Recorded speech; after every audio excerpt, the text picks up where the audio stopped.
Pizza খেতে ইচ্ছে করছে? আজকে মাত্র ২০ মিনিটে মজার এই ডিম পিজাটি তৈরি করে দেখাবো, একদম কম সময়ে আর কম খরচে।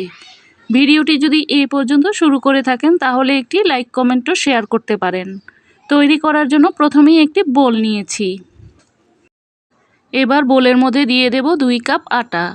আজকের পিজাটা আমি আটা দিয়েই তৈরি করব, আপনারা চাইলে এখানে ময়দাও ব্যবহার করতে পারেন। আধা চা চামচ লবণ, ১ চা চামচ চিনি, ১ চা চামচ বেকিং পাউডার, ২ চিমটি বেকিং সোডা, একটি ডিম আমি ভেঙে দিয়ে দিচ্ছি।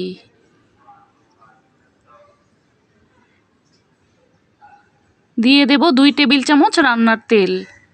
এবার সমস্ত উপকরণগুলো হাত দিয়ে মেখে আমি একটা ডো তৈরি করে নেব। রুটি পরোটার ডোটা যেই রকম হয় সেই রকম করে তৈরি করে নেব, তবে কিছুটা নরম করেই ডোটা তৈরি করতে হবে। অল্প অল্প করে নর্মাল পানি মিশিয়ে আমি ডোটা তৈরি করে নিচ্ছি। ডোটা তৈরি করার পর আমি 10 মিনিটের জন্য ঢেকে রেখে দিচ্ছি। এবার চুলায় একটি প্যান বসিয়ে দিয়ে দেব কিছুটা পেঁয়াজ কুচি আর কয়েকটি কাঁচামরিচ।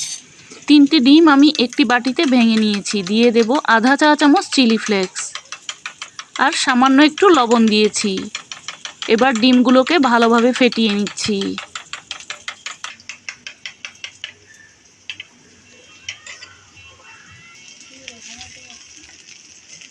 পেঁয়াজ আর মরিচটা কিছুটা নরম করে ভেজে নিতে হবে। তারপর এই ফেটে নেওয়া ডিমের মিশ্রণটাকে দিয়ে দেব। এবার নাড়াচাড়া দিয়ে কিছুটা ঝুড়ির মতো করে তৈরি করে নেব।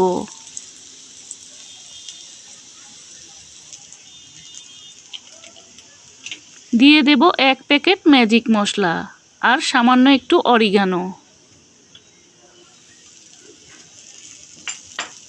অর্ধেকটা ক্যাপসিকাম আমি এখানে এইরকম ছোট ছোট টুকরো করে কেটে দিয়েছি।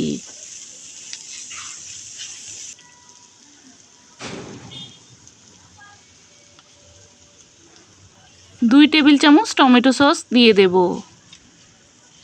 এবার খুব ভালোভাবে মিশিয়ে নেব। মিশিয়ে নেওয়া হয়ে গেলে এই ডিমের এই ঝুড়িটা একটি প্লেটের মধ্যে ঢেলে নিচ্ছি। 10 মিনিট পর আটার ডোটাকে আরেকটু মথে নিচ্ছি। 2 টুকরা করে আমি আজকে 2টি পিজা তৈরি করব। এবার বড় করে একটা রুটি বেলে নেব। রুটিটা একটু পাতলা করেই আমি বেলে নিয়েছি। কোনো রকম ইস্ট ছাড়াই আজকের এই মজার পিজাটা একদম সহজেই তৈরি করে দেখাবো। রুটিটা এখন বেলে নিয়েছি। এবার ওই একই প্যানের মধ্যে আমি কিছুটা তেল ব্রাশ করে নিচ্ছি। এখন প্যানের মধ্যে রুটিটা দিয়ে দিয়েছি। চুলার আঁচটা একদম লোতে করে আমি রুটিটা দিয়েছি। একটা পাশ হয়ে গেলে আমি অপর পাশ উল্টে দিয়েছি। এবার কাঁটা চামচ দিয়ে কিছুটা এইরকম কেচে নেব।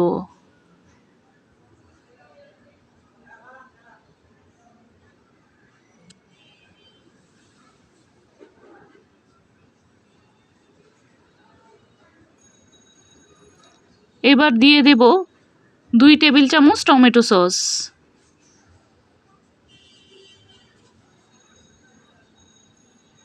দিয়ে দেব 2 টেবিল চামচ মেয়োনিজ।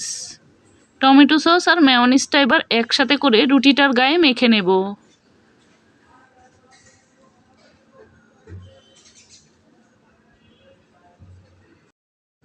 ডিম দিয়ে যে ঝুড়িটা তৈরি করেছিলাম সেই ঝুড়িটাকে এবার উপরে বিছিয়ে দেব।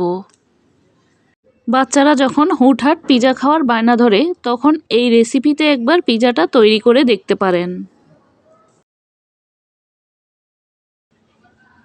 আমি এখানে অর্ধেকটা পরিমাণ ডিম দিয়ে একটা পিজা তৈরি করছি। উপরে কিছুটা অরিগানো দিয়ে দেব আর দিয়ে দেব কিছুটা চিলি ফ্লেক্স। এবার উপর থেকে কিছুটা মোজারেলা চিজ দিয়ে দেব।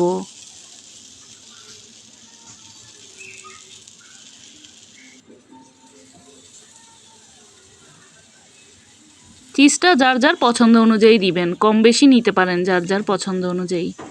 এবার ঢাকনা দিয়ে ঢেকে 5 মিনিট রান্না করে নেব। চুলার আঁচটা কিন্তু একদম লোতে করে আমি রান্না করে নিয়েছি। এখন পিৎজাটা তৈরি। এবার গরম গরম পরিবেশনের পালা। এই পিৎজাগুলো কিন্তু গরম খেতেই ভালো লাগে, ঠান্ডা হলে খেতে ততটা ভালো লাগে না। আমি একটি পিৎজা কাটার দিয়ে কেটে দেখাচ্ছি। তৈরি হয়ে গেল মাত্র 20 মিনিটে মজার পিৎজা। পিৎজা খেতে মন চাইলে একদম সহজেই কম খরচে আজকের এই পিৎজাটি তৈরি করে নিতে পারবেন। বাচ্চাদের টিফিনেও কিন্তু তৈরি করে দিতে পারবেন বা সন্ধ্যার নাস্তায় চায়ের সাথে তৈরি করে দিতে পারবেন। ভালো লেগে থাকলে এই পুরো রেসিপিটি একবার ট্রাই করে দেখতে পারেন। আজকের মতো এখানেই বিদায় নিচ্ছি। আবারও দেখা হবে নতুন কোনো রেসিপি নিয়ে।